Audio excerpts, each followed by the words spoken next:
Сәлем баршаңызға. Бүгін сіздермен мясо по-французски тауық етімен дайындайтын боламыз.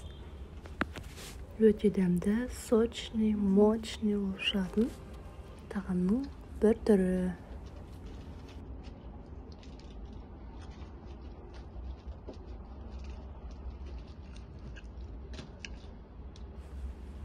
Алдымен жуып тазалап алған картопты дәл осылай кесіп алатын боламыз.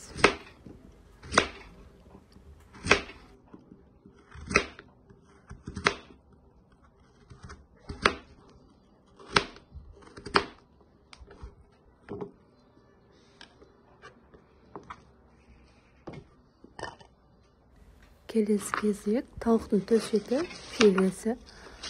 Оны да осылай ұзыншалатып кесіп аламыз. Ыдысымызға салып аламыз. Сосын свежий помидор. Оны да осылай турап аламыз.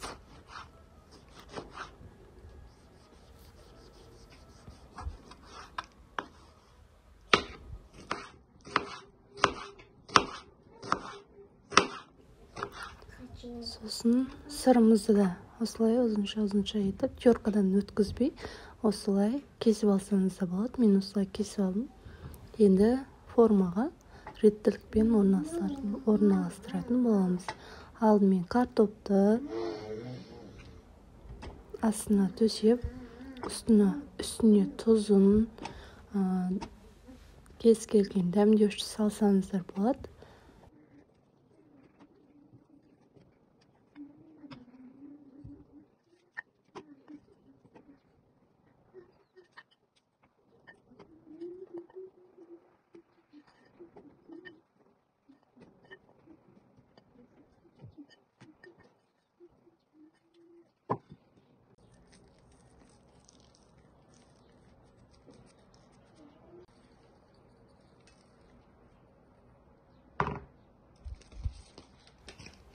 Үстіне тұз, бұрыш, дәмдеуіш қостым. Барлығын видеода көрсетілген реттілікпен қойып шығамыз.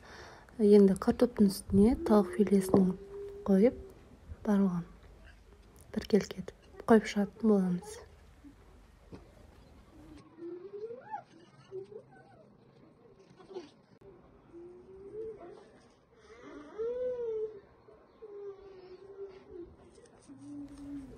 Көрсетілгендей тұз, бұрыш, дәмдеуіш тауық филесінің үстіне де себетін боламыз.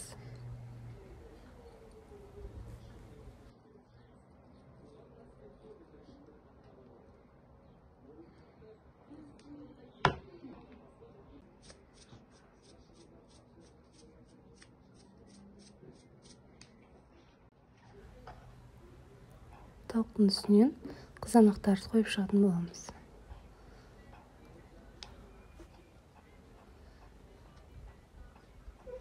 Дәмі күшті болып шығады. Егер жасап көрсеңіздер, өкінбейсіздер. Үстіңіз майсасып, болмаса басқа да тірліктеріңіз болса, соусына менде мұнда майонез және су құйдым үстінен. Өте дәмді болып шығады. Соус солай жасадым.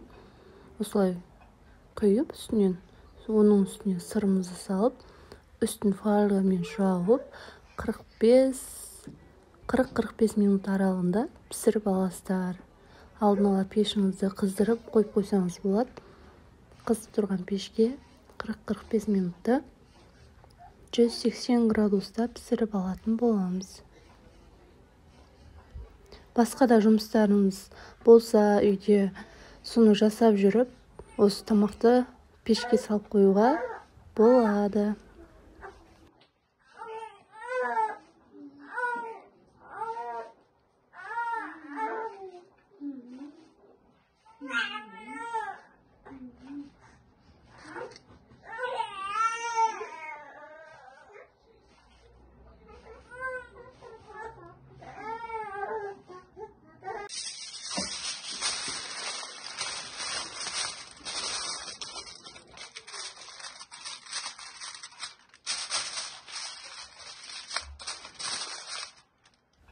Тамағымыз дайын. Көріп тұрғандарыңыздай сочный болып шығады.